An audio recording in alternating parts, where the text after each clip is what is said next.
अध्याय 18। फिर यहोवा ने हारून से कहा, पवित्र स्थान के अधर्म का भार तुझ पर और तेरे पुत्रों और तेरे पिता के घराने पर होगा, और तुम्हारे याजक कर्म के अधर्म का भार भी तेरे पुत्रों पर होगा।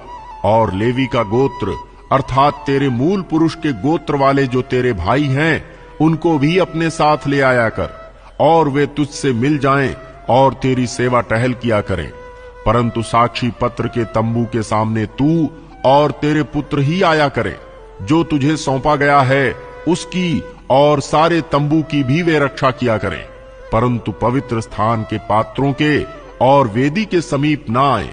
ऐसा ना हो कि वे और तुम लोग भी मर जाओ। अतः वे तुझसे मिल जाएं और मिलाप वाले तंबू की सारी सेवकाई की वस्तुओं की रक्षा किया करें। परंतु जो तेरे कुल का ना हो वो तुम लोगों के समीप ना आने पाए। और पवित्र स्थान और वेदी की रखवाली तुम ही किया करो, जिससे इसराइलियों पर फिर कोप ना भड़के। परंतु मैंने आप तुम्हारे लेवी भाइयों को इसराइलियों के बीच से अलग कर लिया है, और वे मिलाप वाले तंबू की सेवा करने के लिए तुमको और यहोवा को सौंप दिए गए हैं। पर वेदी की और बीच वाले पर्दे के भीतर की बातों की सेवा के लिए तू और तेरे पुत्र अपने याजक पद की रक्षा करना, और तुम ही सेवा किया करना, क्योंकि मैं तुम्हें याजक पद की सेवा दान करता हूं। और जो तेरे कुल का ना हो वो यदि समीप आए तो मार डाला जाए।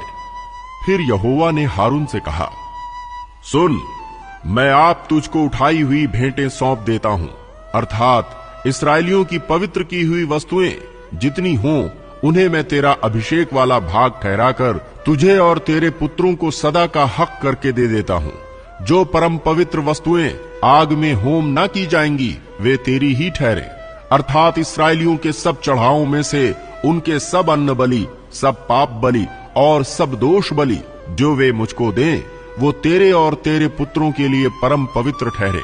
उनको परम पवित्र वस्तु जानकर खाया करना। उनको हर एक पुरुष खा सकता है, वे तेरे लिए पवित्र हैं। फिर ये वस्तुएं भी तेरी ठहरे, अर्थात जितनी भेंटें इसराइली हिलाने के लिए दें, उनको मैं तुझे और तेरे बेटे बेटियों को सदा का हक करके दे देता हूं। तेरे घराने में जितने शुद्ध हों वे उन्हें खा सकेंगे। फिर उत्तम से उत्तम ताजा तेल और उत्तम से उत्तम नया दाख मधु और गेहूं, अर्थात इनकी पहली उपज जो वे यहोवा को दें, वो मैं तुझको देता हूं। उनके देश के सब प्रकार की पहली उपज जो वे यहोवा के लिए ले आए, वो तेरी ही ठहरे। तेरे घराने में जितने शुद्ध हों वे उन्हें खा सकेंगे। इसराइलियों में जो कुछ अर्पण किया जाए वो भी तेरा ही ठहरे। सब प्राणियों में से जितने अपनी अपनी मां के पहलौठे हों, जिन्हें लोग यहोवा के लिए चढ़ाएं, चाहे मनुष्य के चाहे पशु के पहलौठे हों, वे सब तेरे ही ठहरे। परंतु मनुष्यों और अशुद्ध पशुओं के पहलौठों को दाम लेकर छोड़ देना, और जिन्हें छुड़ाना हो जब वे महीने भर के हों तब उनके लिए अपने ठहराए हुए मोल के अनुसार, अर्थात पवित्र स्थान के 20 गेरा के शेकेल के हिसाब से 5 शेकेल लेके उन्हें छोड़ना। पर गाय या भेड़ी या बकरी के पहलौठे को ना छोड़ना, वे तो पवित्र हैं। उनके लहू को वेदी पर छिड़क देना और उनकी चर्बी को हव्य करके जलाना, जिससे यहोवा के लिए सुखदायक सुगंध हो। परंतु उनका मांस तेरा ठहरे, और हिलाई हुई छाती और दाहिनी जांग भी तेरी ही ठहरे। पवित्र वस्तुओं की जितनी भेंटें इसराइली यहोवा को दें, उन सबों को मैं तुझे और तेरे बेटे बेटियों को सदा का हक करके दे देता हूं। ये तो तेरे और तेरे वंश के लिए यहोवा की सदा के लिए नमक की अटल वाचा है। फिर यहोवा ने हारून से कहा, इसराइलियों के देश में तेरा कोई भाग ना होगा, और न उनके बीच तेरा कोई अंश होगा।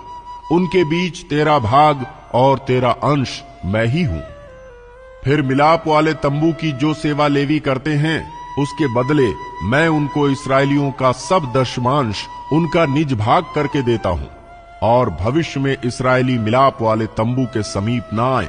ऐसा ना हो कि उनके सिर पर पाप लगे और वे मर जाएं। परंतु लेवी मिलाप वाले तंबू की सेवा किया करें, और उनके अधर्म का भार वे ही उठाया करें। ये तुम्हारी पीढ़ियों में सदा की विधि ठहरे, और इसराइलियों के बीच उनका कोई निज भाग ना होगा, क्योंकि इसराइली जो दशमांश यहोवा को उठाई हुई भेंट करके देंगे उसे मैं लेवियों को निज भाग करके देता हूं। इसीलिए मैंने उनके विषय में कहा है कि इस्राएलियों के बीच कोई भाग उनको न मिले।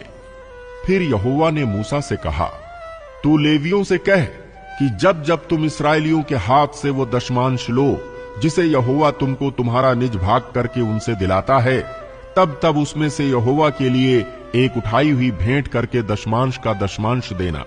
और तुम्हारी उठाई हुई भेंट तुम्हारे हित के लिए ऐसी गिनी जाएगी जैसा खलिहान में का अन्न या रसकुंड में का दाख रस गिना जाता है।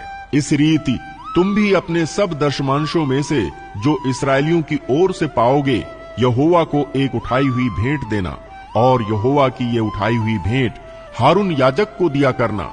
जितने दाम तुम पाओ उनमें से हर एक का उत्तम से उत्तम भाग जो पवित्र ठहरा है उसे यहोवा के लिए उठाई हुई भेंट करके पूरी पूरी देना। इसलिए तू लेवियों से कह कि जब तुम उसमें का उत्तम से उत्तम भाग उठाकर दो, तब ये तुम्हारे लिए खलिहान में के अन्न और रसकुंड के रस के तुल्य गिना जाएगा। और उसको तुम अपने घरानों समेत सब स्थानों में खा सकते हो, क्योंकि मिलाप वाले तंबू की जो सेवा तुम करोगे उसका बदला यही ठहरा है। और जब तुम उसका उत्तम से उत्तम भाग उठाकर दो, तब उसके कारण तुमको पाप ना लगेगा। परंतु इस्राएलियों की पवित्र की हुई वस्तुओं को अपवित्र ना करना, ऐसा ना हो कि तुम मर जाओ।